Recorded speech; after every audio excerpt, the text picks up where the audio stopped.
antsika ity fotoana tapany fahatelo amin'ny folora maraina ity ho amintsika tsiraray avy anie ny fiadanan'ny tompo sy ny fitahiny amen manaraka izany dia tsy adiny koa ny miarahabantsika tsiraray avy any tokantrano any manaraka amin'ny tambajotra serasera isan-karazany hotonoana amintsika tsiraray avy any ihany koa ny fiadanan'ny tompo sy ny fitahiny rehetra amen amin'izao fotoana izao dia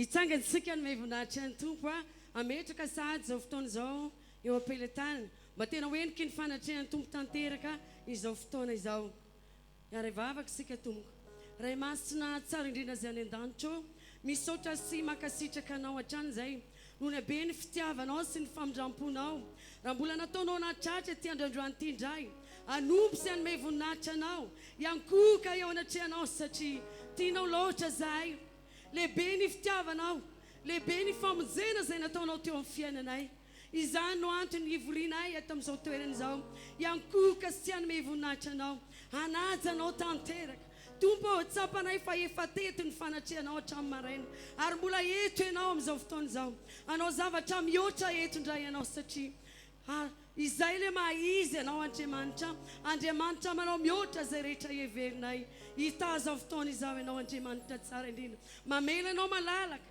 hiasa tanteraka eto izay fanamasina raha kofo ny fanatrehanao izao fotoana rehetra izao aza vela hisy zavatra nelingelan'ny fonay tsiraray avy fa oka tena ho tafaray ho tafakamana tena hifantoka amin'ny fanatrehanao zahay satria izany sitraka hitazao fotoana izao ianao voninahitra ny naranao misaotra tompo makasitraka ray masina misaotra fanamasina halleluia amen halleluia androany dia mampatsiahanao Andriamanitra hoe raha tonga eto amin'izao toeram-pamonjena zao ianao dia tsy tonga ho azy fa teo Jesosy nanolotra ny ainy ho azy soanao teo ambony azy fijaliana izany no antony ahafahantsika mijoro eto amin'ity toerana ity izany mbola mahatahiry azy ty anao tafajoro amin'izao toerana izao ary tsy vitany hoe novonjeny fotsiny zasanao dia tapitra teo fa natsangany io zanany sady zany ve ary anatsangany io zanany zasa ianao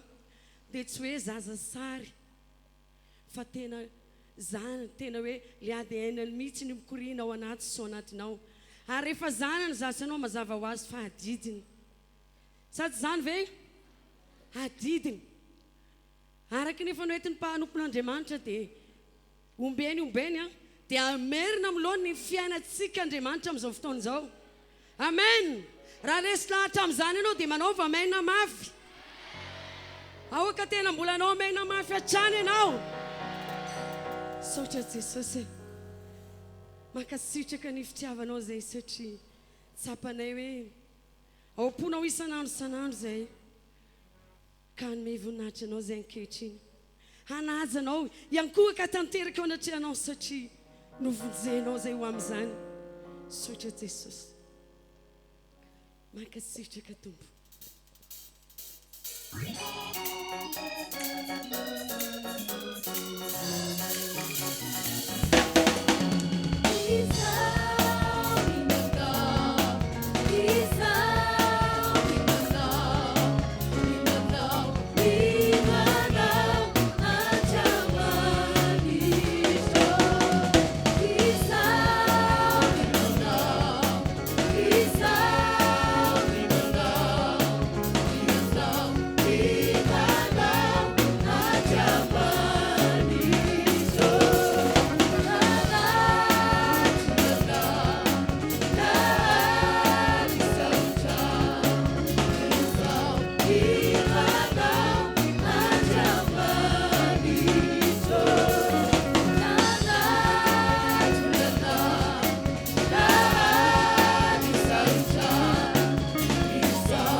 Afaka ianao.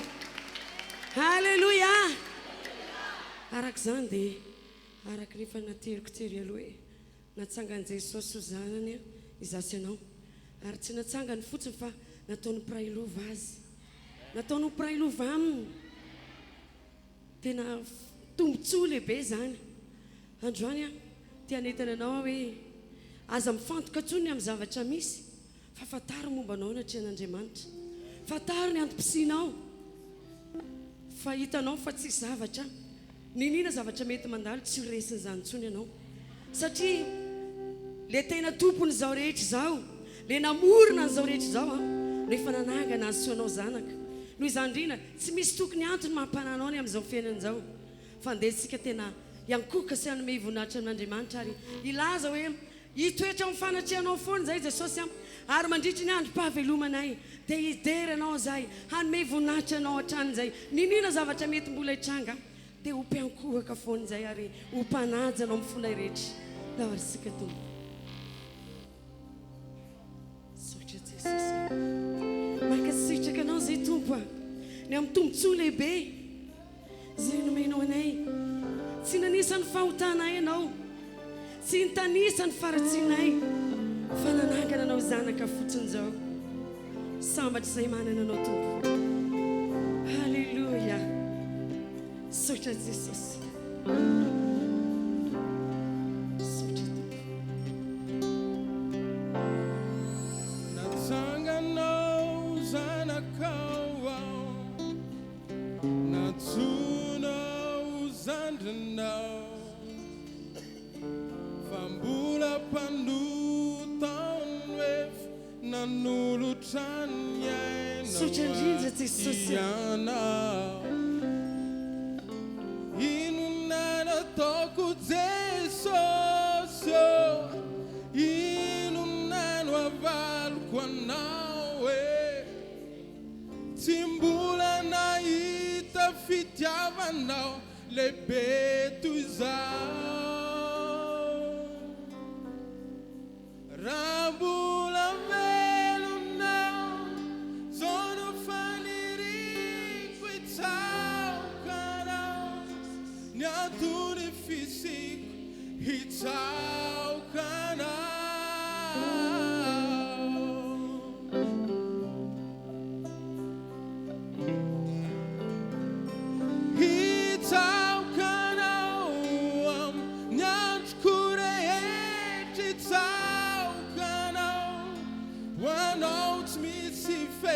Itsaokanao Panaja sy mpamevoninahitra mpiankohaka eo anatrianao hatran'izay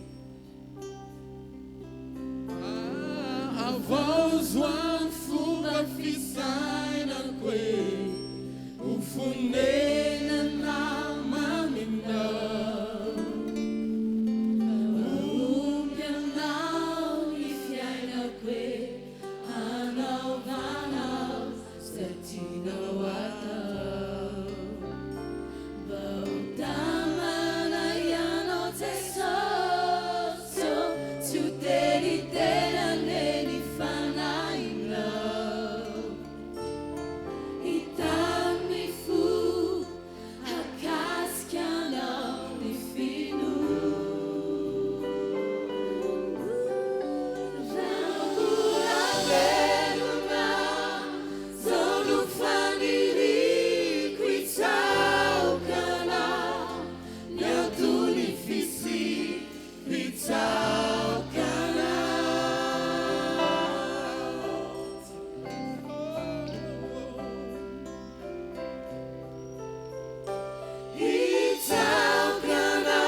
Mpiankohaka sy mpamivonahitra anao zay satria anao efa tsy anay taloha raha mbola tsy ary akory zay dia efa mato anay anao Jesosy noho izany indrindra dia raha misy fiainana tena sitraka isimamina indrindra dia ny mitoetra eo amin'ny fanatrianao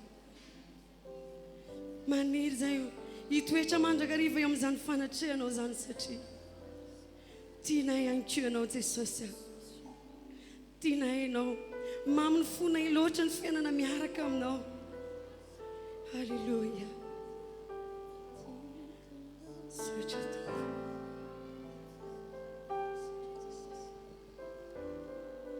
makasitraka tompo halleluja tianay loatra ny fiainana eo amin'ny mitoetra amin'ny fanatrianao halleluja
zany fanatianao zany fiarovana ho anay fanatianao manasitrana anay manafaka anay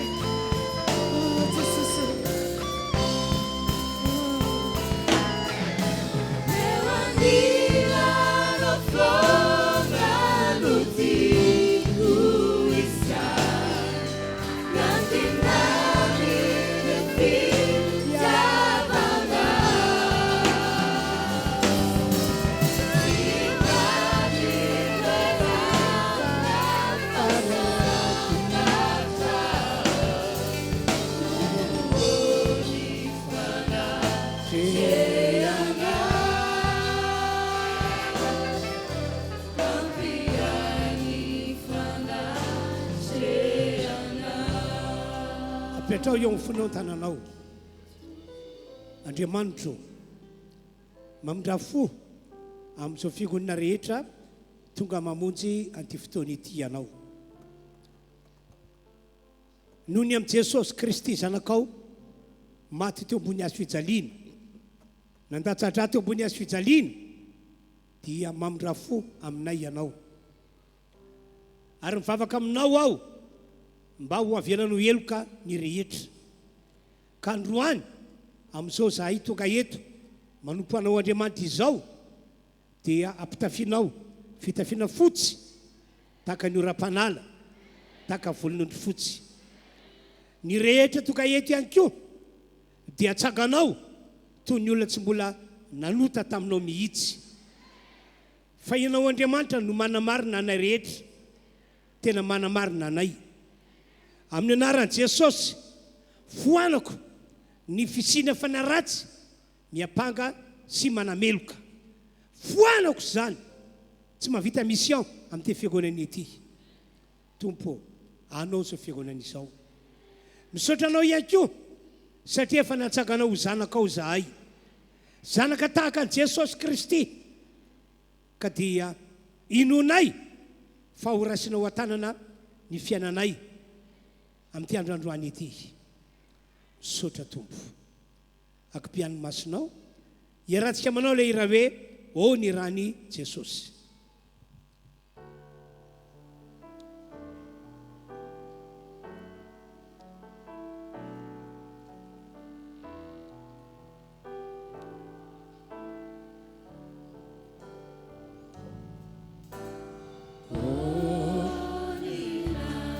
Atavy amin'ny fonao rehetra ilay hira, satria efa manarika ny seza fiandrianana ny fahasoavan'Andriamanitra antsika io.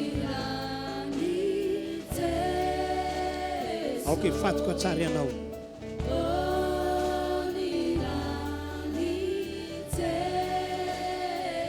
No manana dia ho ahy.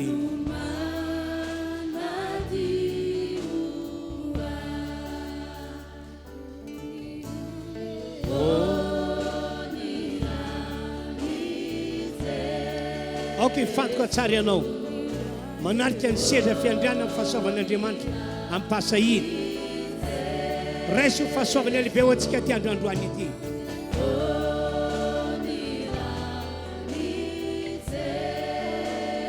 No mampandresy ahy.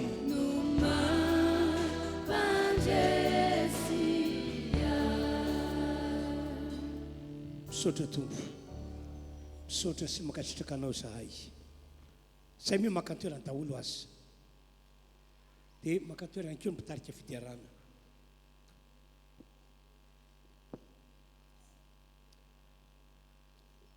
Amaky baiboly isika, tenin'Andriamanitra efa novakiko taminareo tamin'ny tapabolana izy ity, ary zao averina vakina amintsika izao. Mbola tenin'Andriamanitra ho amafisina amintsika matsy fa isika fiangonana kristianina tonga eto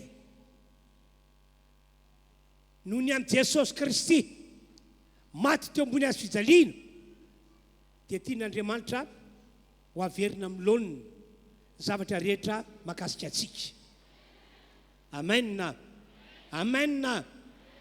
Tsy takatra ny saina ny fiasan'Andriamanitra zay hitondra antsika ho amin'izany, fa ny andrasan'Andriamanitra ianao manamafy ny fahaloranao tena ho an'Andriamanitra, ary ianao ihany koa mitoetra amin'ny finoana mandrakarivo. Andao vakitsika ny baiboly, Isaia 3:7, vakina manomboka amin'ny 9:20. Indro izao efa nazava-baovao, ko ankehitriny dia efa mipotsaka izany. Tsy halala zany va ianareo? Eny, any anefitra no anaovako lalana, ary any amin'ny tany lao no asiko ony. Dia nome voninahitra ahy ny bibidia sy ny ambodia ary ny ostritsa, satria manisy rano any anefitra sy ony any amin'ny tany lao ao ampisotroana ny oloko dia lay voafitiko. Korintianina faharoa 5:7-10.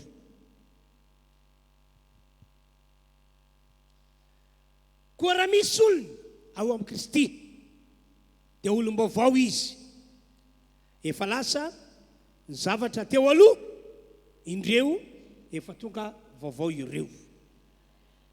Araka ireo tenin'Andriamanitra ireo mihitsy no hitondran'Andriamanitra antsika fiangonana, raha mandray sy raha mino ianao.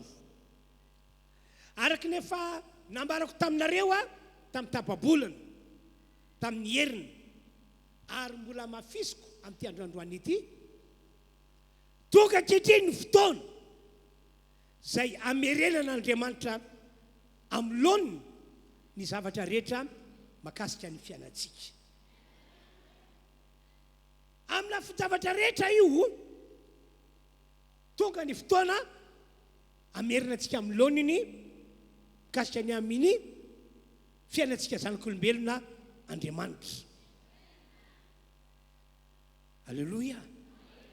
Raha zavaina dia tahaka izao, le fiainana izay fanomanin'Andriamanitra ho an'ny zanak'olombelona, raha nahary antsika olombelona Andriamanitra ka nametraka azy tao amin'ny sahidiny, dia izay fiainana izay mihitsy no toin'Andriamanitra hitondranantsika taranaka ankehitriny.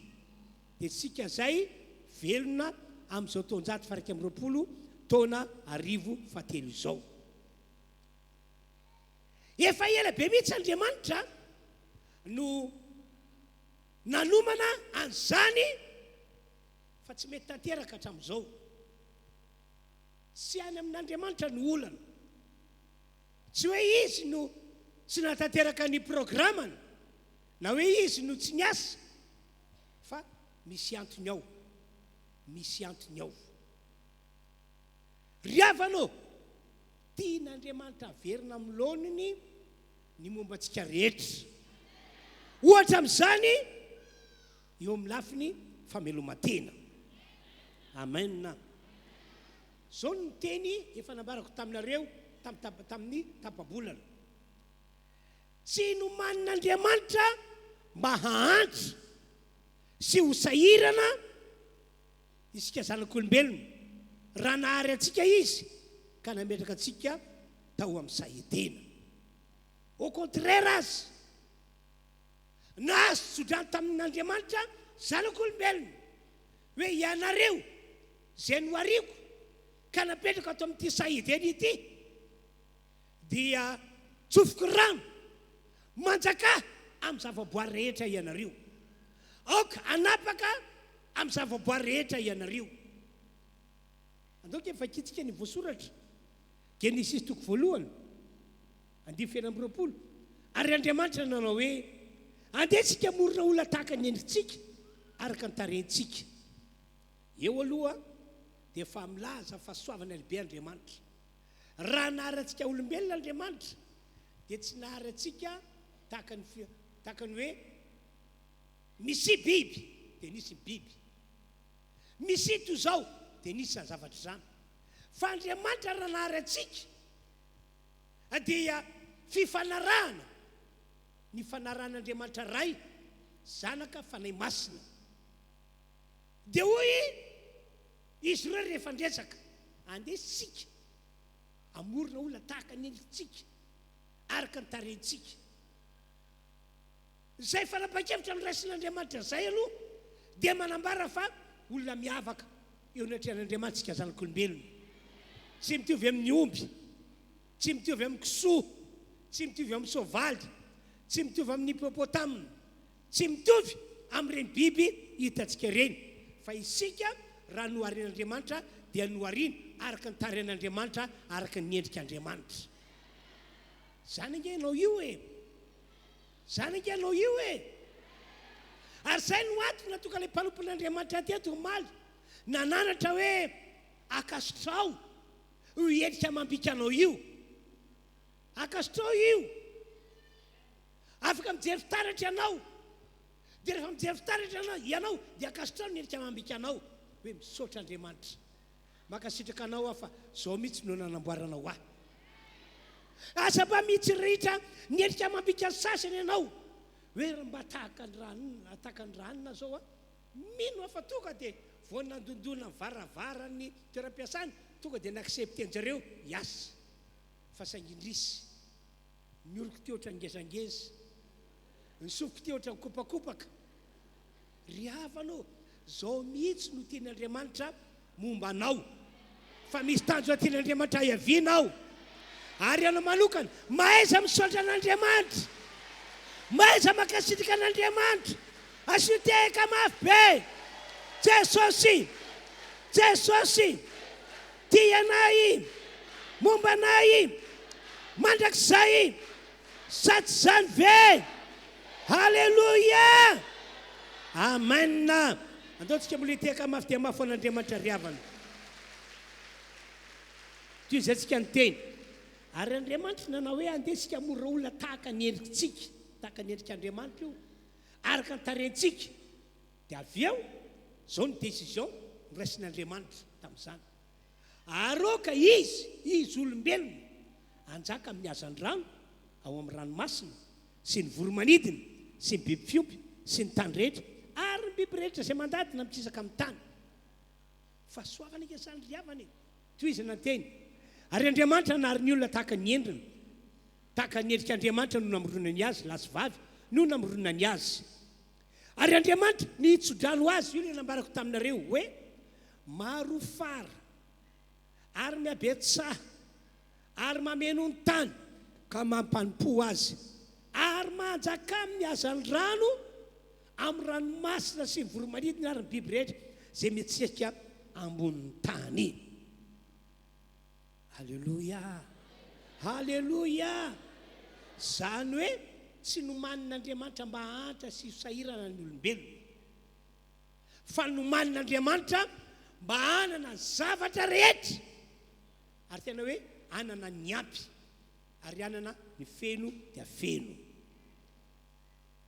fa rehefa nandeha ny fotoana noho tsy fitandremantsika olombelona dia tonga atao misahidena ny devoly dina nataony tao niezaka namitaka ny zanak'olombelona tao izy niezaka namingana ny zanak'olombelona tao izy ary tafitany any ny tanjona ka dia voafitaka ny olombelona lavo ny zanak'olombelona taorinan'izay dia indrisy fa lasa nahantra ny olombelona lasa sahirana ny olombelona satria rehefa voafitaka i Adama sy Eva rehefa lavo i Adama sy Eva dia nitrerona be ny devoly meo anay amin'izay ilay fahefana sy ilay fanapahana izay nomen'Andriamanitra anareo entina manapaka an'izao rehetra zao omeo anay dia tsy nanana hery anoerana ny devoly intsony i Adama sy Eva fa tsy maintsy nomena inty ary ilay tadiavinareo inty ary ilay tadiavinareo inty ary ilay tadiavinareo dia zay no antony natonga ny fantrana sy ny fahasaranana nisy teo amin'ny olombelona nisy teto ambony ty tany ity noho zany ampahirezana daholtsika rehetra satria fantatsika ny marina ary misaotra ny Jesosy isika ny amin'ny tena kivavana ao amin'ny boky Jaonao toko fahavalo andiny fa 12 dia ho fantatrareo ny marina ary marina no hanafaka anareo tsy ho andevo zany hoe rehefa fantatsika ny marina hoe ny devoly no fotra ny fantrana sy fahasaranana nisy teto ambony ty tany ity nisy teo amintsika zanak'olombelona dia hoy iaho hoe andao hijoro isika tena hijoro iady hanohatra ny devoly io hijoro iady hanohatra ny devoly io ary eto dia milaza vaovao mafaly fa no Jesosy Kristy zanaka natokan'Andriamanitra maty teo ambony hazo fijaliana natsaka an'Andriamanitra tamin'ny maty dia afaka mandresy ny devoly io isika na inona karazany dia afaka mandresy isika zareo no mpitondra fantrana sy fahasaranana atsika resena sy toerina zay devoly karazany mpitondra fantrana sy fahasaranana izay mazava kely teny nataon'i Jesosy ao amin'ny liko toko fafolo andininy fa 7 hoe hidro efa nomeko anareo ny fahefana anitsaka ny maingo sy mena rano ary andresy ny heretrana na fahavalo ka tsisy ampaninona anareo akory zany. Amen. Amen. Tsika resena ny devoly raha volona ianao amin'ny mampino anao amin'ny maolon'Andriamanitra anao hijoro hiady hatramin'ny farany hoe hiady amin'ny devoly tsy maintsy resy io, tsy maintsy resy io, tsy maintsy resy la mpitondra fahantrano, tsy maintsy resy la mpitondra fahasaranana. Amen. Amen. Fa ankoatran'izany ny nataontsika olombelona ihany koa no fotry ny fantrana sy ny fahasaranana nisy teo amintsika nisy teto ambony tetany ity. Inona moa no nataontsika olombelona? Tsy nino an'Andriamanitra intsony iadamasevy, tsy nino ny teny nambaran'Andriamanitra tamin'ny intsony iadamasevy, fa naleony nino any devoly, nino ny teny nataony devoly. Ary zay tsy finoana an'Andriamanitra sy ny tenin'izay zay narahana tsy fankatoavana. Zay zany araka voalasan'ny Baiboly dia natonga ny ozina latsaka teo amin'ny olombelona, latsaka teto ambony tetany ity. Ary anisan'ny ozina latsaka tamin'izany fotoana izany dia ny ozina mitondra fantrana sy fahasairanana. Ry havanao, manamafy an'izany ty teny vakiako aminareo ity. Genesis 3 andiny 1 ka hatramin'ny 10. Aroko izy tamin'ny vehivavy. Io zany dia ozina nambaran'Andriamanitra teo amin'ny Eva, dia teo amin'ny Adama, dia teto ambony tetany ity. Abe dia be ny fahorinao ary Eva, indrindra fa raha manananaka ianao. Ary fahoriana no iteranao zanaka, ary vadinao no iteran'ny fanirinao, ka izy no anapakanao. Aroko indray izy tamin'ny Adama, satria efa nihainy feo ny vadinao ianao, ka nihinananao ny azo izay nandrarako anao hoe azo hinananao izany, dia voaozina ny tany no izay nataonao. Fahoriana no hinananao vokana amin'ny andro rehetra ihananao. Ary aniritsilo sy eroanao izy, ary roanao ny anafamboly. Ny fatsy ambony tavanao no azahoanao hanina mandraverinao any amin'ny tany, fa ny tany no nanalananao, fa vovoka ianao ary verina ho amin'ny vovoka indray. Tonga teo amin'ny Adama sy Eva le ozina mitondra fantrana sy fahasaranana. Manamafy an'izany le teny nambaran'ny Baiboly ao amin'ny Deutéronomie 20:2 sy 2 vakiny. Zao voasoratra. Raha mihaino tsara feon'i Jehovahandriamanitra ianao ka mitandra anaraka ny didiny rehetra zay nydidiko anao anio, dia sandra Jehovahandriamanitra ho ambony firina rehetra ambony tany anao. Ary tonga aminao sy ho azonao zao fitaina rehetra zao raha mihaino feon'i Jehovahandriamanitra ianao. Fa au contraire kosa eo amin'ny 10. Fa raha tsy mihaino ny feon'i Jehovahandriamanitra kosa ianao, satria manana ny lohanao ianao, manana ny sainao ianao, manana ny hevitrao ianao, manana izay heverinao hitondranao mombanao rehetra, dia io voasoratra. Fa raha tsy mihaino ny feon'i Jehovahandriamanitra kosa ianao ka tsy mitandra anaraka didiny rehetra sy ny lalàna zay didiko anao anio, dia ho tonga aminao sy atratranao so fanjonana rehetra izao. Dia mitohy ireo karazana ozina nambaran'ny Baiboly fahatratran'ny olombelona ary hipaka amin'ity tany ity. Ny tiako hazavany amintsika zany dia zao: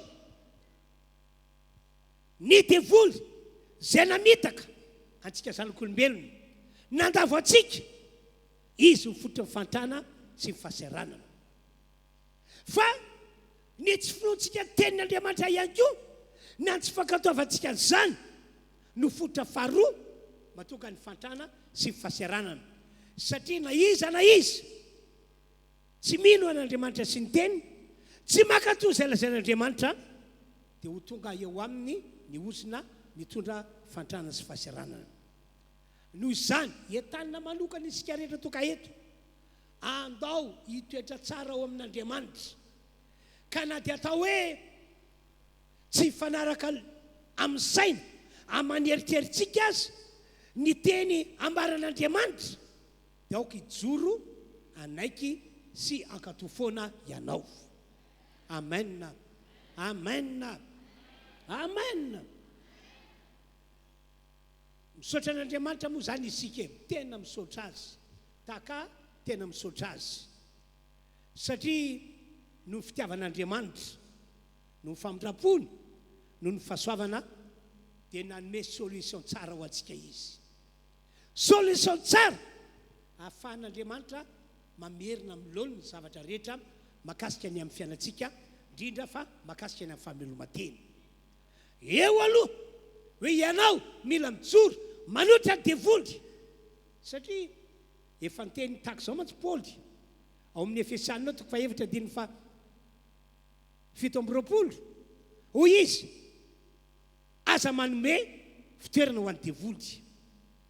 Ary efa nyteny ihany koa ny apôstôly Jakoba ao amin'ny Jakoba 4:7 hoy izy ekeo Andriamanitra toerana ny devoly dia andositra anareo izy. Akoatra n'izany rehetra izany dia lazainy koa Andriamanitra hoe aoko mpakatony teny ianareo, Jakoba 1:2 fa raha tsy makatony teny ianareo dia mamita teny ka olona tokony ho tahiny lasa tsy voatah, olona tokony hoentin'Andriamanitra amin'ilay fahasoavana lehibe ho tavaverina amin'ny lohan'ny ny fiainantsika dia lasa tsy hoentin'Andriamanitra amin'izany indray. Aoka ho mpakatony teny ianareo fa aza-piainy fotsiny ihany ka mamitaka ny tenanareo. Dia akoatra an'ireo zavatra efa namarako ireo dia ny solution tsara indrindra nomen'Andriamanitra antsika ahafahan'Andriamanitra mamerina antsika amin'ny lohan'ny indray araka ilay programa n'Andriamanitra tany am-boalohany dia ity nomen'Andriamanitra antsika Jesosy Kristy zanany. Amen. Nomen'Andriamanitra antsika Jesosy Kristy zanany. Ary satria nomen'Andriamanitra antsika Jesosy Kristy zanany dia mila mandray fanapa-kevitra isika hoe Andriamanitra ianao lay nahary lanitra sy ny tany, ianao lay nahary an'izao rehetra izao no nanapa-kevitra fa omenao anay zanako ilay tokana ho solution ahafahanao mamerina anay ho amin'ny lohan'ny indray. Tompo inty aho, mino ny fitiavanao, mino ny famindramponao, mino ny fahasoavanao ka dia raisiko Jesosy omeko toerana atao anatiko izy, raisiko Jesosy ataoko mitoetra atao anatiko izy. Ary na amin'ny andro na amin'ny alina, ary na aiza na aiza misy antsika dia manana assurance foana ianao hoe Jesosy dia mitoetra ao anatinao ao. Fa dingana voalohany ahafahan'Andriamanitra miditra an-tsetra amin'ny fiainantsika izany, ahafahany mamerina antsika ho amin'ny lohan'ny iray eo amin'ny lafiny famelomantena. Avy eo moa Jesosy rehefa tonga tety ambony tany dia natolotr'Andriamanitra natao sorona teo ambony hazo fijaliana, natolotr'Andriamanitra nalatran-drà teo ambony hazo fijaliana. Tsy maintsy nyroso tamin'izay dinga izay Andriamanitra mba ahafahan'Andriamanitra mampiavana antsika zanak'olombelona aminy. Ny olona mpiavanana matsy dia ireo olona izay niaraka fahiny fa noho ny anto manokana tsy ny zavatra tsy fanarana tao dia nisaraka izy. Dia tafa-tsaraka tamin'Andriamanitra zany isika no tsy fankataovantsika ny tenin'Andriamanitra fa noho ny fitiavana, noho ny famindram-pony, noho ny fahasoavana dia natao sorona teo ambony hazo fijaliana Jesosy ary nalatsa-drà teo ambony hazo fijaliana ihany koa izy mba ahafahana mamitrana fihavanantsika olombelona amin'Andriamanitra. No zany izay rehetra tonga eto ka tena hoe manana Jesosy ao anaty ary tena resy lahatra amin'ny fony rehetra fa efa maty nitondra amin'ny fahotany teo ambony hazo fijaliana Jesosy, efa nandatsaka ny rano teo ambony hazo fijaliana Jesosy, ary zany Jesosy zany dia velona ao anatiny. Ry havanao, na inona fahotanao, na inona elaka efa vitanao, na inona tsy famendrena hitan'Andriamanitra teo aminao, voavela eloka ianao. Voavela eloka ianao. Ary vita fihavanana amin'Andriamanitra ianao. Asoteka mafy be. Halleluia. Halleluia. Dia mazava be zany fa tena possible ny ahafahantsika miverina milony indray araka ilay programan'Andriamanitra tany am-boalohany mikasika ny amin'ny famelomantena. Tena possible be mihitsy zany. Araka nambarako taminareo hoe ny devoly no miezaka mampirorosaina, miezaka mampisalasala. Aza manantena tsy misy ireo olona hony devoly. Aza manantena tsy misy ianareo. Ny fiaina eto ambony tany ety miamafy, miamiakatra. Dia sao tenenina, ianao ry devoly mpandainga, tsy misy mino zay teninao zany intsony, fa izay dia mino an'Andriamanitray, mino ny programan'Andriamanitra izahay, ary zao mihitsy dia miandrandra an'Andriamanitra amerina ny fiainako ho amin'ny laoniny indray. Ndao hiteka mafy an'Andriamanitra isika. Dia raha misy namantsika mirorosaina tsy mino an'izany, dia avy alao izy irorosaina, avy alao tsy ino. Fa ianao izay mandray izao afatra izao mijoroa ho isan'ny olona mino izay lazainy tenin'Andriamanitra. Satria mino anao, tokava aminao arak'izay nonao azy. Tokava aminao arak'izay nonao. Andao hiteka ihany isika.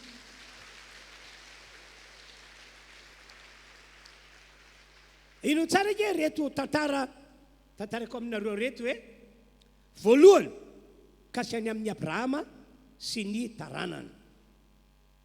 I Abrahama tompoko araka ny voalaza ty Baiboly ity, lehilahy tena na lolo tena mba hanompo an'Andriamanitra amin'ny fony rehetra. Tena arabaky teny, lehilahy na lolo tena mba hanompo an'Andriamanitra amin'ny fony rehetra.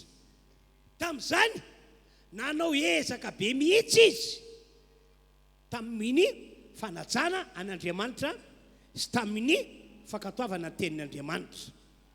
Eny, na dia nisy fotoana aza hoe sarotra be mihitsy ny mankatò zany teny zany, sarotra be mihitsy ny miaina arak'izany teny zany, dia nijoro foana izy hoe Andriamanitra, efa natolotra anao ny momba rehetra, fa izao dia hanompanao ny foko rehetra. Efa natolotra anao ny momba rehetra, ka dia manaja anao foanao ary mankatò izay laza anao foanao. Inty ao manaky anao, inty ao mankatò anao. Dia hoy Andriamanitra hoe tena zany tokoa ve ty lehilahy ity? Tena hafakely ty lehilahy ity. Ary nanomboka teo Andriamanitra dia efa nieritreritra hoe tena napakevitra ho afanganiko fa ity lehilahy ity ho aveloko amin'ny laoniny araka le nanamboarako zanak'olombelona tany am-boalohany ny fiainana. Fa izao tsapako toetra izy aloha hoe atraiza marina moa tena firetana tao anatiny tao hoe anompo ahy, anaja ankatò ahy. Dia hoy Andriamanitra taminy Abrahama, inty ao hoy Abrahama, Abrahama omeo any zanako natokana le tena tianao be mihitsy. Dia eto any tendrombohitry Moria izy atao sorona, atao fanalitra ho ahy. Le tena tianao be mihitsy tsy Ismaela fa Isaka io ankatako aminao io. Raha vao nandray zany Abrahama, mbola tany an-tanàna izy dia efa naseho ny fahavononana, manaky anao ao Andriamanitra, zay nankatanao manaky anao aho. Tena mpadianana dia mbola naseho ny Abrahama amin'ny fahavononana, rosony ty manaky anao ao Andriamanitra, zay nankatanao ankatoaviko zay nankatanao. Tonga tany amin'ilay tendrombohitra Moria izy dia namboary ny altara, dia nisamboriny le zanany, nafatotra Isaka dia napetraka teo ambony altara. Mbola manaky anao foana ao Andriamanitra, zay nankatanao ekeko sy ankatoaviko ny teninao.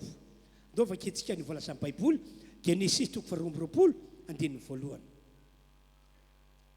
Ary rehefa afaka zany zavatra zany, dia nizan'Andriamanitra toetra Abrahama ka hoy izy taminy, ry Abrahama ao, ary hoy izy, inty ao andiny faharoa aroa izy eto zanakao nilay tokanao zay tianao dia isaka ka makanesany mitany moria ary ateroany izy ho fanatitra dorana ao amin'ny telobohitra anankiray zay ho lazaiko aminao dikantsika andimy faraika amby folo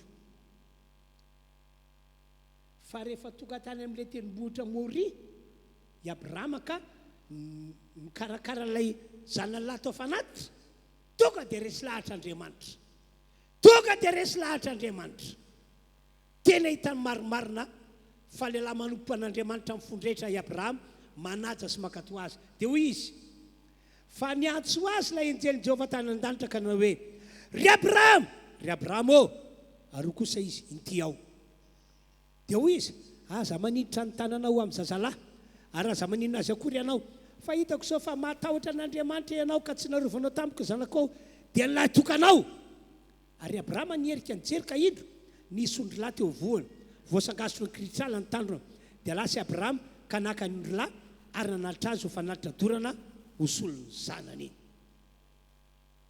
tena niaiky Andriamanitra fa lehilahy tena manompo an'Andriamanitra fondretra i Abrahama lehilahy manaja sy makatoa an'Andriamanitra i Abrahama eny na dia sarotra indrindra amin'ny olombelona azy no nangatako taminy dia nekeny foana ry fiangonana tonga eto efa vonona be mihitsy Andriamanitra hitondra antsika ho amin'ilay fiainana vaovao amerina antsika amin'ny laoniny indray mikasika amin'ny zavatra rehetra anisan'izany eo amin'ny lafa familomatena no zany amin'ny tiandrandoany ity tapao ihany koa ny hevitrao aoka tena hanompo an'Andriamanitra fonao rehetra ianao asa atao fombafomba zao fiarahantsika manompo an'Andriamanitra izao ary oka tena hanaja an'Andriamanitra ianao tena hakatoa an'Andriamanitra ianao ary tena hanaiky ny teny rehetra ianao amen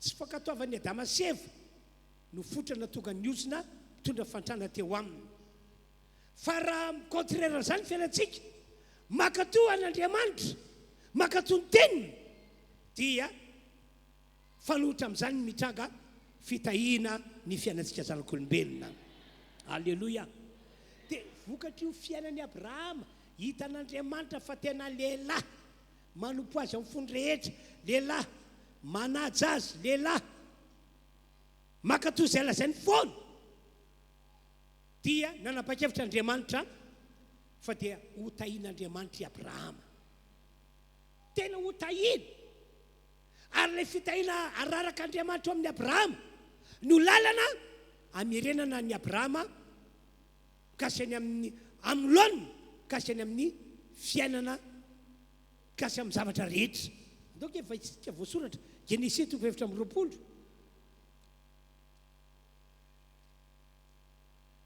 ary Abrahama dia efa zoky olona sady nandroso fanterana ary Jehovah efa nitany Abrahama tamin'ny zavatra rehetra andininy fa efitra amin'ny 30 eto indray moa ilay mpanompon'ny Abrahama no nijoro vavolombelona dia raha lehilahy mpanompon'ny Abrahama ao Jehovah efa nitany tompoko indrindra ka efa be ny fananana ary Jehovah efa nanome azy ondry amanosy sy omby ary volafotsy volamena ary andevolahy sy andevavy ary rameva sy briky ary efa antry tsara vadiny tompoko dia niteraka zazalahy tamin'ny tompoko izy ary efa natolo ny tompoko ho an'ny zanany zay rehetra nananana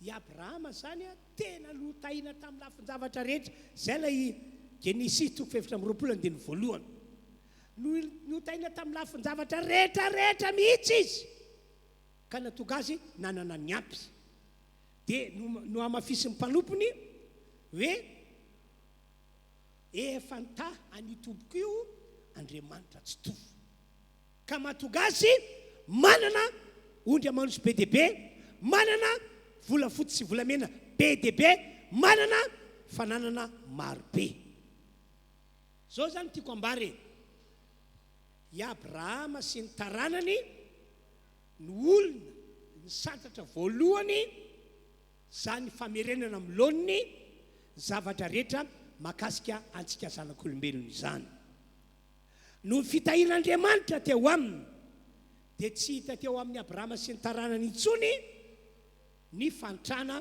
sy ny fahaseranana. Halleloia. Zay voasoratra io.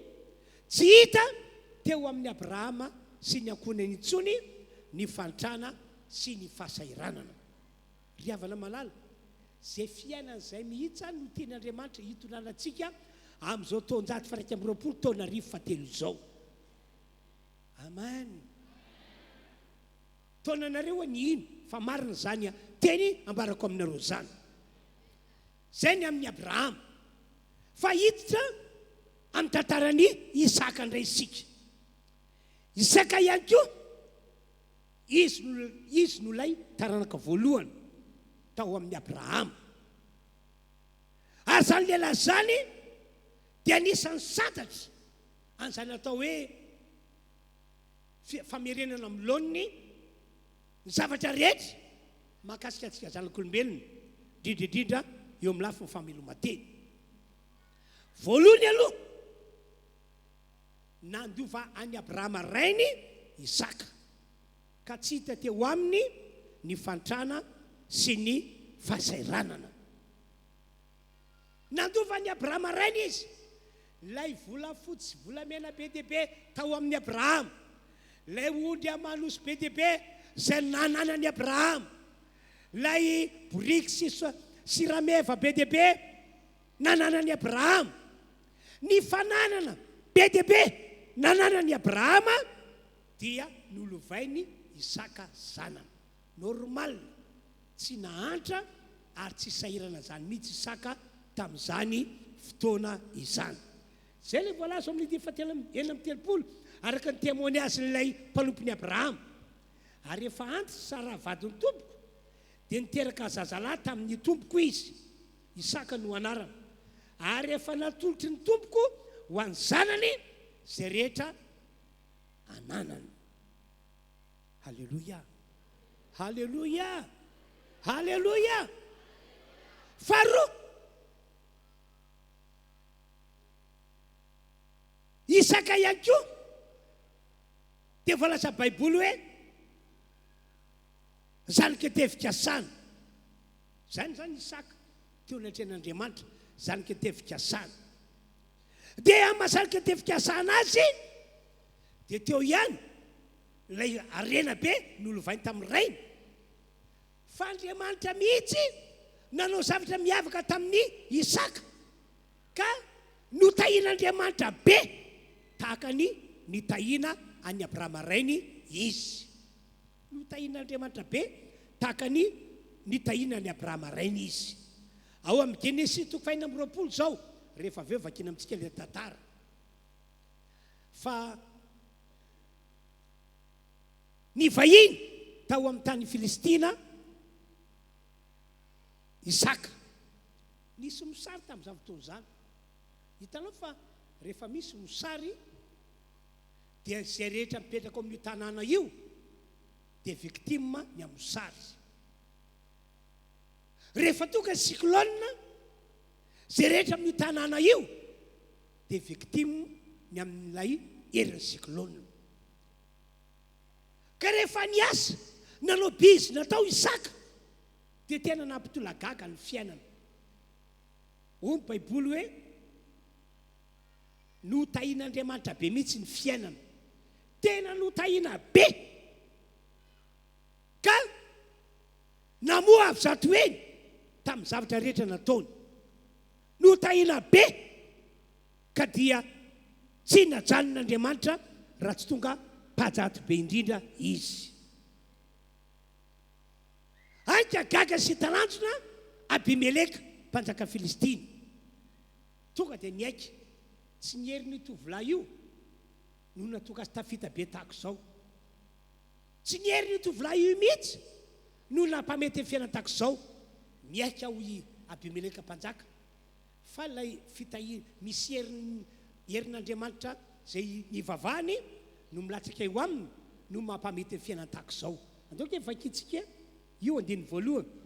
Ary nisy mosary ny ray tamin'izany tany zany, afa-tsy mosary voalohany fony favelon'ny Abrahama, ary Isaka nakany amin'ny Abimeleka mpanjaka Filistina tany Gerara. Andiny faharoa ambin'ny folo.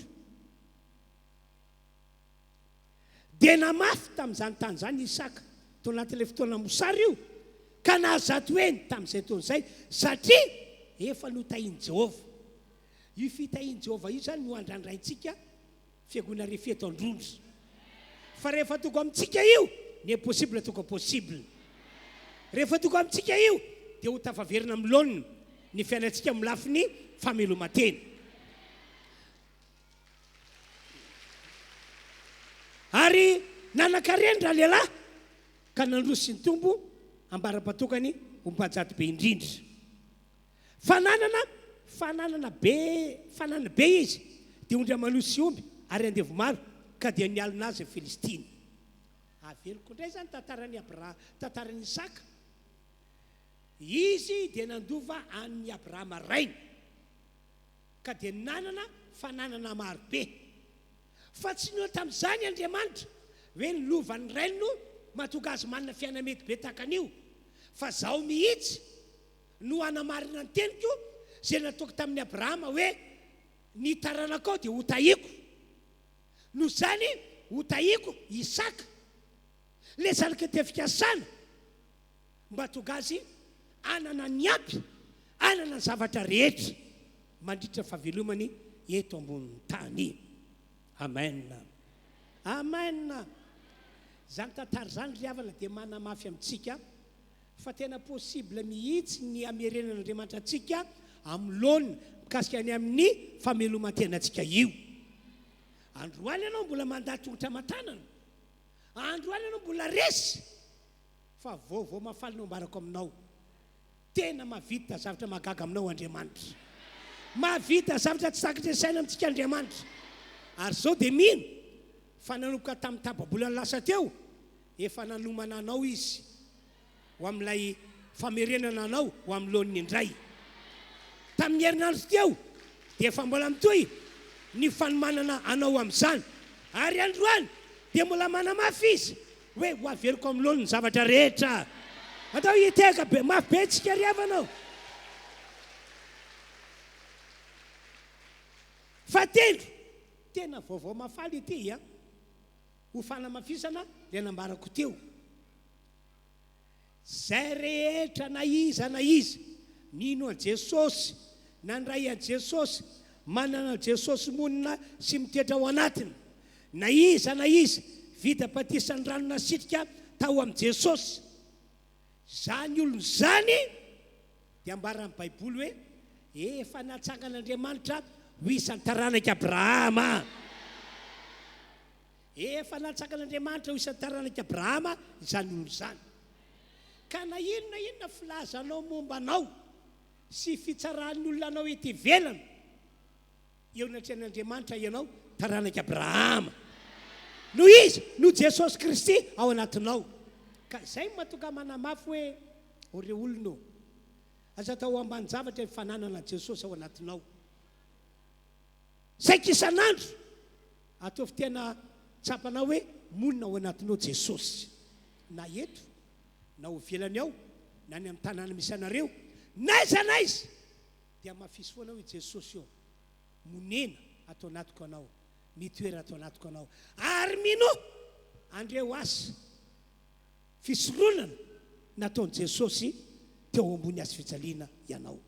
Fa zay ny base ny fiainana ahafan'Andriamanitra mamerina anao ho amin'ny loniny kasika ny famelomantenanao. Ataoko efa kitsika ny Genesisy Galatiana 3 hoe tena mampahery be fa na iza ianareo no natao batisa ho an'i Kristy dia nitafy an'i Kristy. Mazava be aloha voasoratra tombo lehibe ho anareo izay efa vita batizan-drano izany. Avy hatrany zany dia milaza Andriamanitra hoe tafy an'i Kristy ianao. Amen. Tsy hitanao maso fa ankehitriny Kristy no tafianao.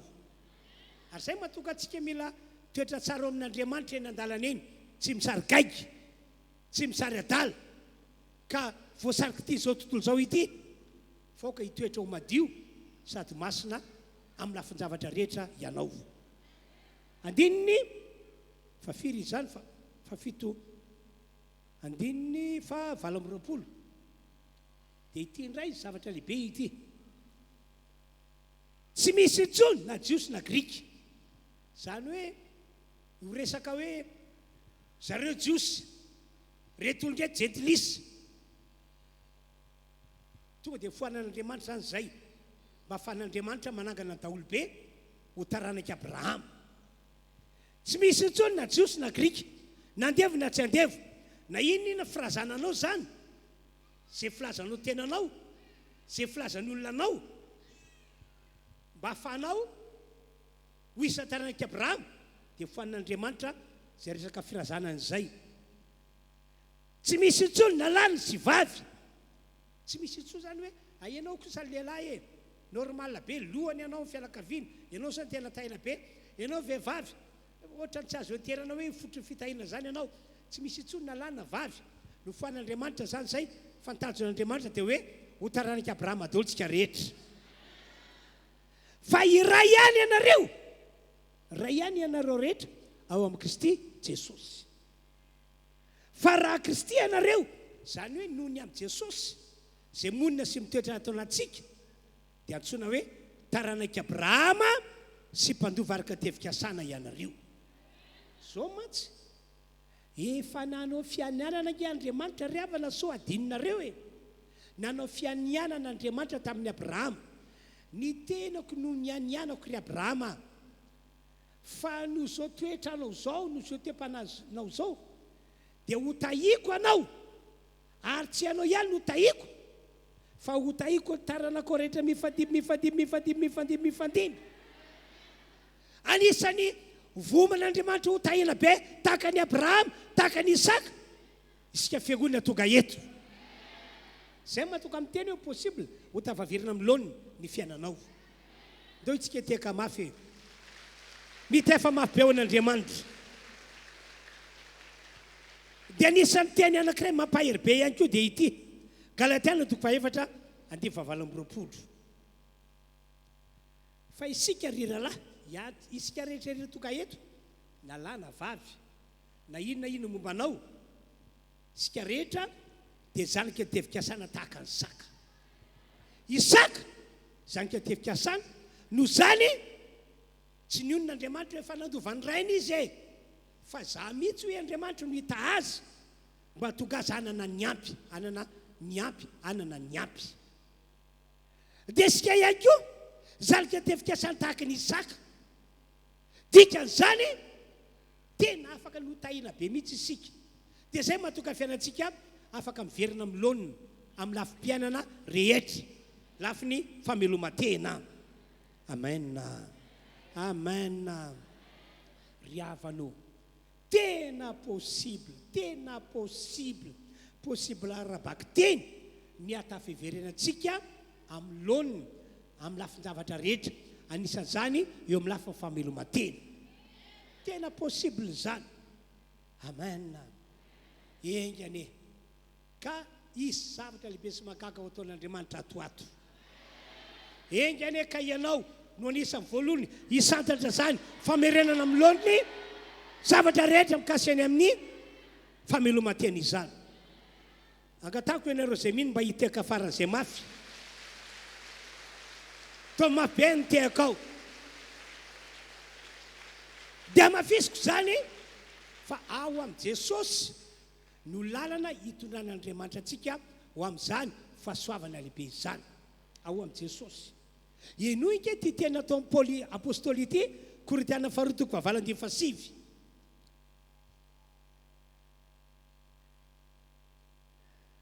fa fantatrareo ny fahasoavan'i Jesosy Kristy tompontsika fa na dia nanan-karena aza Jesosy dia tonga mahantra tonga malahelo noho ny aminareo mba hampanan-karena anareo ny alahelony Jesosy rehefa ntafinosy raha dia tonga mahantra tonga malahelo nefa izy amin'io Andriamanitra ny Andriamanitra tompon'izao rehetra izao fa nanaiky tafinosy raha izy mba tonga azy ahantra ary tena nantra ke Jesosy satria raha teraka izy tamin'izany fotoana izany nateraka ny ray aman-dreniny dia tsy mba atao an-tranon'olona fa tany amin'ny tranona biby ary na 4 olona manitra eto Madagasikara azy rehefa teraka dia mbola afaka mamonjy CSB2, afaka miteraka ao na trano sase na trano board.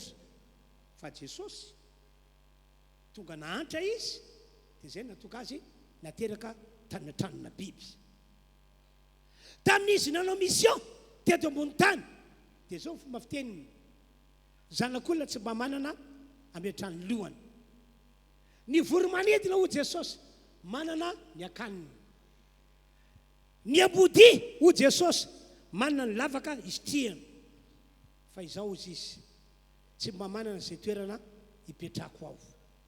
Ary zany no antony natonga Jesosy rehefa vita ny mission hoe avy nitoroteny tatsy izy, avy nitoroteny teo roa, dia noravany ny vahoaka, tsy navelany nanaraka azy. Ary na nireo apôstôly azy na sy nody tanana misy azy, fa tsy netiny tany amin'ny tany hevitra mba hiaritra ny mafy satria izy tsy manana trano. Zany kasiny amin'ny Jesosy tonga nahantra mba tonga nareo anakarena, mba tonga nareo ananambiampy. Tonga nahantra Jesosy mba hatonga atsika ho lasa isan'ny olona antsoina hoe taranaka Abrahama. Tonga nahantra Jesosy mba hafany manala antsika amin'ilay fantrana sy ny fahaseranana. Tena fitiavana lehibe nke no efa nitiavan'Andriamanitra antsika e.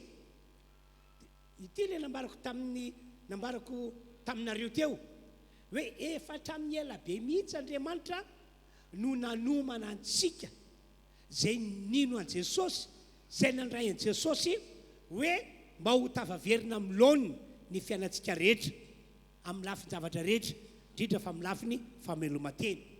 Fa tsy mety tanteraka mihitsy ilay izy, tsy mety tanteraka ilay izy. Ary anisan'ny tena tsy mahatanteraka azy le finoana mihitsy no tsy mety mipetraka, le finoantsika io. Satria ny devoly dia miezaka mampirorosaina. Ianareo aza miminy foana e, ianareo aza manantena zavatra tsy misy ohatr'izany e.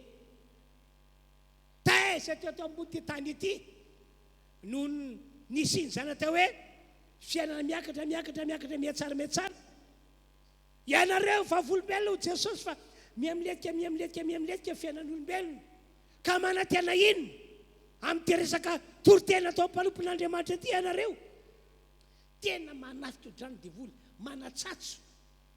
Amin'izay tsika tsy mino, amin'izay tsika tsy matoky, amin'izay tsika tsy miandrandra an'ilay programan'Andriamanitra zay efa nomaniny ho antsika. Etsan-daniny ihany koa ny jetilisa manesoeso. Aza manantena tsy misy zany ranona, aza manantena lotafity izany e. Nareo ary voamaly nakatika siratra ato aminay hoe mba hoe sira kely ray sotro fa tsy nahazo androany, ka manantena inona ianareo? Tena manan-kivy tahaka izany jetilisa. Eo ihany koa moa mpino namana, mpivavaka namana. Izy ty moa toroteny kabary tsy valiana fa dia mihaino. Nareo mafana fo manao alelobe fa firy taona zay nampino hafa dia zao tsy tafarina zao mihitsy. Riavana ohatr'izany zany fanafihan'ny devoly antsika mpino. Fa androany tena mampaheranareo ao manana finoana. Fa hain'Andriamanitra zavatra rehetra, hain'Andriamanitra zavatra rehetra. Efa nitantareko taminareo tamin'ny tababolana androany lay zava-nisy tao Samaria ary tena mampahery abe mihitsy ny zavatra nitranga tao. Androany tao anatin'ny sary faratapony olombelona tao Samaria, ny fampinan-janaka ny vehivavy tao Samaria. Fa tamin'iny andro iny ihany dia nampitondra hafatra ny Elisa Andriamanitra hoy izy, la zao amponina rehetra eto Samaria fa raha mpitso tahako zao ho mora be ny fiainana ao am-bavaka Samaria. Sekely ray monja ny vidin'ny vary ordea indroa famarana, ary sekely ray monja vidy kopa tsara toto ndray mandeha famarana ao-bavatin'ny Samaria. Hitanareo moa fa tsy mitovy ny toe-panahy olona, dia nisy lehilahy anankiray olona malaza, zany olona be saina, be loha, dia zao miteny tamin'ny Elisa, o ry Elisa lehilahin'Andriamanitra, hatramin'izay manaiky anao ho lehilahin'Andriamanitra, mino zay lazainao fa amin'ity ndray mandeha ity kosa aza miteniteny foana re, aza milaza zavatra tsy mitombona zany ianao ry Elisa lehilahin'Andriamanitra. Aza ve ka hoe rapiso dia mora be fiainana, tsoroko aminao ry Elisa, fa na dia anao varavarakely amin'ny lanitra aza Jehovah Andriamanitra tsisy zany zavatra zany, impossible zany. Dia tsotra moa nytenin'ny Elisa, zany nge raha miteny amin'izany tsy miteny arak'izay noheveriko fa tokony teneniko hoe fa Andriamanitra naniraka mba hiteny an'izany, afatra nomen'Andriamanitra azy zany, ka dia ambarako aminareo, satria tsy mino anao dia hita ny masonao rampitso, fa ianao tsy hinana, tonga dia nalefa ny Elisa le oziny dao ary faka hitsika fampitaly isika ny epitsy tokoa ry havana arabaky teny mora be ny fiainana tombavatin'ny Samaria. Ka ohatry zany mihitsy ty zavatra ambarako aminareo ity, raha manam-pinoana ianao ny tenin'Andriamanitra izay nambarako taminareo hoe amerina amin'ny laoniny mikasy any amin'ny fameloman-tenantsika Andriamanitra, tena ho ataon'Andriamanitra tokoa izany, tena ho ataony zany, tena ho ataony zany, fa mila manam-pinoana ianao. Dia efa helinareo angamba ty tena anankiray ity,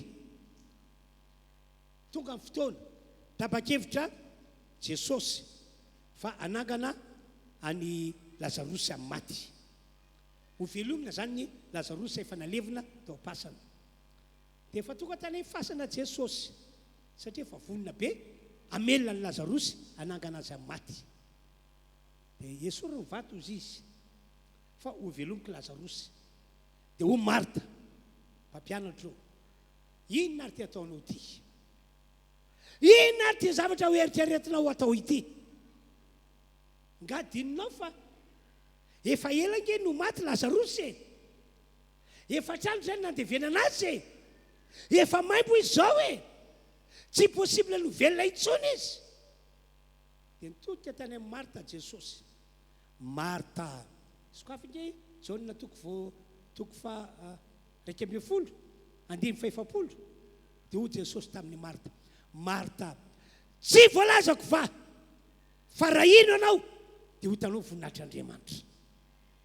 Zany hoe io finoana io zany dia mampahita zavatra magaka mahatalanjo zao tsy takatry ny say. Ka dia niriko diavana ho tafita isika rehetra, ho tafita isika rehetra, ary raha ny etaetako tiako apoaka n'Andriamanitra androany zany, tsisy ain'Andriamanitra tao nge ry havany, tsy vitan'Andriamanitra nge, ny tompany amendra fo amintsika rehetra.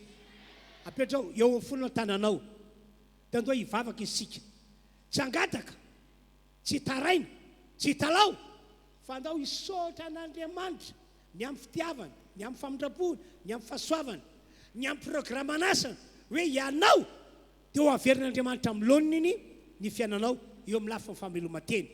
Dia ho anaty vavaka izay atao dia atao matanjaka finoanao, ary raha maheno feon'ny devoly mampirorosaina anao, roa izy asa mandeha izy, andao hivavaka tsika rehetra, tarika federana makatoerana daholo.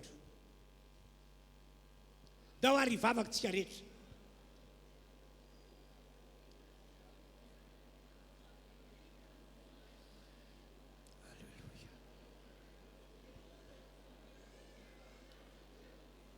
Mila vavaka tsika misaotra an'Andriamanitra ny amin'izay programa lehibe no manin'Andriamanitra ho antsika rehetrarehetra zay.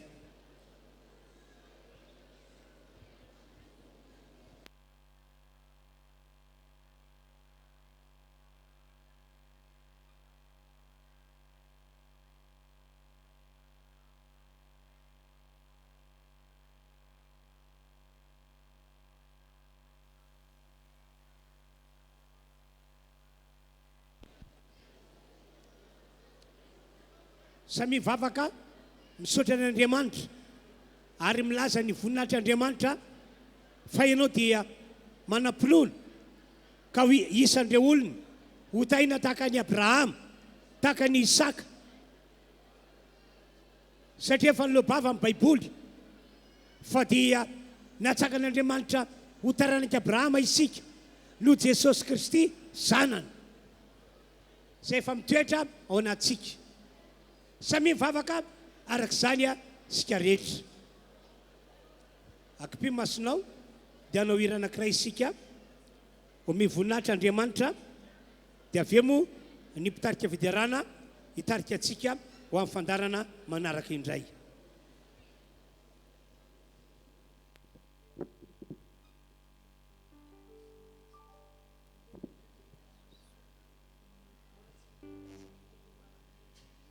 Sotra Jesosy, sotranao zay ny amin'ny teninao fa vonaka tosy andeha arak'izay lazainao satria izany no antony fandresenay, izany no antony fahombiazanay ary idiranao an-tsetra eo amin'ny fiainanay ka dia mametoky anao zay fandeha arak'izay hitondranao sy anajany mivoninahitra anao. Sotra Tompo malala, sotra Jesosy, amen. Halleluja, halleluja. Mino fa ranan-datsaka po an'izany tenin'Andriamanitra zany ianao androany dia lavitry ny ay lavitry ny tebiteby fa andeha amin'ny fifaliana mandraka hariva sasy zany ve dia andaontsika mbola hitsangana amin'ny toerana misy atsika dia hideran'ny Tompo sady hiditra hitondra ny fanatitra ho fameza atsika voninahitra n'Andriamanitra zany.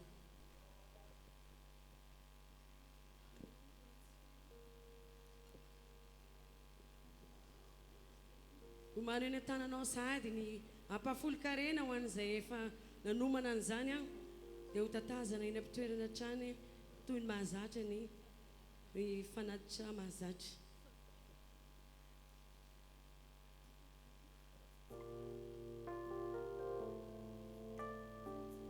Sotra Jesosy, satria ny fiainana iny toy izao dia noho ianao feno fankasitrananao hatrany izay mankasitraka Tompo. Zamuiza izao otrany fanebiazanao zao le tsy medikanao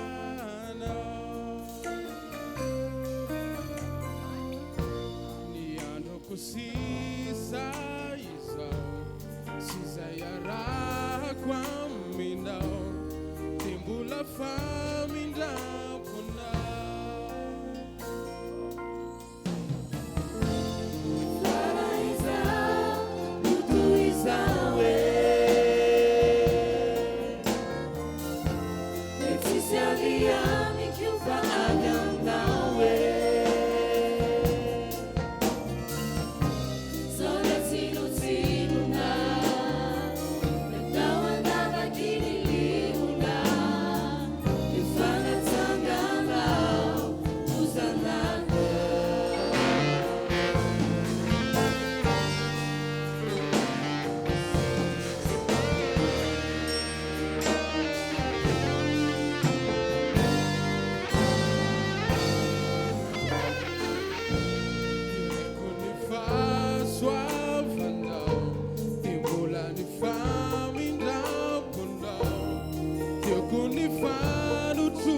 alleloia dia izao a andotsika hifaly sy ravo tena andia ho any Andriamanitra satria efa andrasin'Andriamanitra tanana ny fiainantsika noho ny amin'i Jesosy finoana dia hoe ho tavaverina amin'ny laony ny fiainantsika dia misy fomba fiteny malagasy zay manao hoe aza mandiha tsy afatavony izany fiteny izany zany a fitenin'ny olona mandiaraka amin'ny fahitana fitenin'ny olona tsy mino fa tavita soamatsara izy fa ny antsika kosa filona no aneketsika fa ny Andriamanitra vavantsika no hitsolantsika ho amin'ny fahasoavana lehibe no Jesosy ka hira anankiroa be zao mihitsy no irantsika manao hifaliana andihizana ka dia aoka tena totorepika anao aoko vonina mitarika fidiarana ho amin'izay zany tompoko.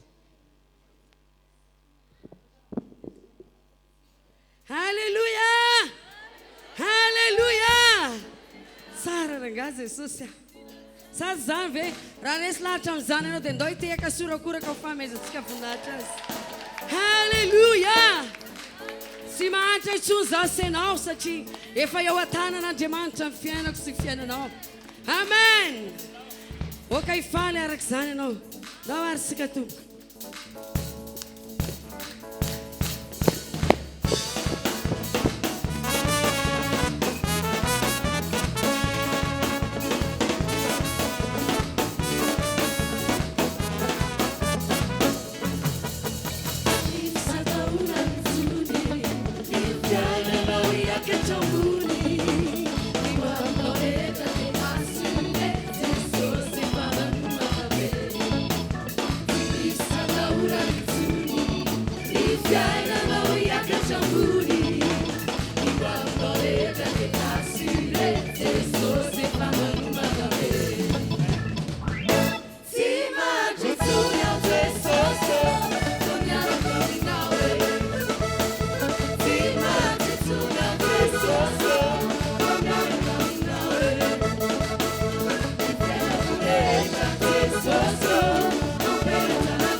Una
oka iorakoraka mafy anay voninahitran'andriamanitra anao raha hoe tena raha ataonao amin'ny finoana zany iry zany fa tsy hoe hirahira fotsiny fa tena ataovy hoe zany mihitsy ianao sady zany ve amen mbola ilaza ndratsika mandroatra mimpandresy zay jesosy noho ny aminao e amen mbola ifalo anatrehan'ny tompo atranytsika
Hallelujah! Hallelujah! Mbola ifalo anatrehan'ny tompo atranytsika satria tsara amintsika izy sady zany ve saotra ny tompontsika saotra anao zay Andriamanitra noho ny amin'ny fahasoavanao saotra ny amin'ny fitahinao oka tena ifaly ianao oka tena ifaly ianao fa ny fanehotsika amin'ny fifaliana dia mily fa anao izany tokoa Andriamanitra Hallelujah!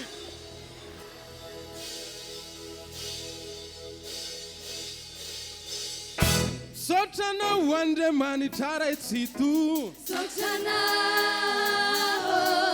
Sotanao Andriamanitra raitsito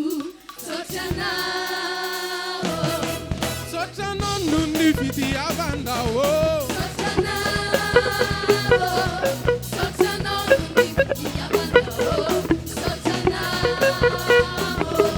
Sotanao noho ny fahasoavandao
fitahiandao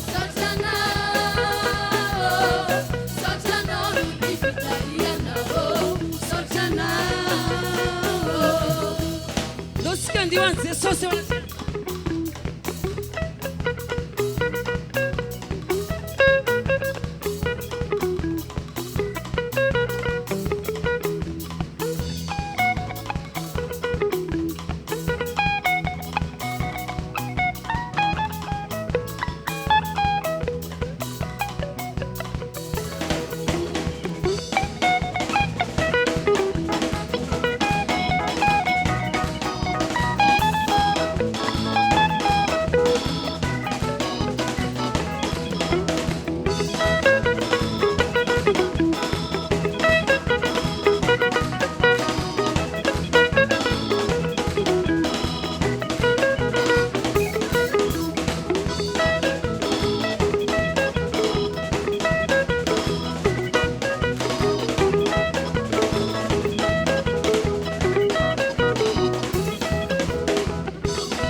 jesosy tiaka mafy sika famezana voninahitra azy filazana rehefa avy eo amin'ny folora misy ny délivrance goavana be dia midevolina ataontsika ianao za mieritreritra fa manaiky lembenana ny devoly fa mitady hevitra izy anakanana antsika tsotoko amin'ilay tian'Andriamanitra atokavana fa rehefa ijorotsika hiady tahaka nomban'Andriamanitra ny Davida nandresa Goliata nomban'Andriamanitra antsika androany amin'ny 20 andresena an'io fa niaratsy fotofantrana sy fahasaranana io amen na dia amin'ny roara fotoana manokana iarantsika amin'ny mpalompon'Andriamanitra dia ny pasterantsika Vanta Matavy hivavaka antsika tompoko raha io vita somatsara ny fotoana teto androany zay nitondrana ho anay tokoa ka dia misaotra sy mankasitraka anao zahay ny amin'ny fitantanana nataonao ho anay ny amin'ny hafatra spesiala nomenao anay zay ho amarinonao tokoa amin'ity fiangonana ity finoana no joroko nanambarako andreo teny ireo ary finoana no ijoroko fa ho amarinonao ny teny zay nambarana amponim-ponao ho tavaverina milonina eo amin'ny lafa fameloman-tenany ity fiangonana ity ho tavaverina milonina ny fiainana fiangonana misaotra Andriamanitra amin'ny anaran'i Jesosy amen. Zay zany tompoko dia miravo zantsika rehetra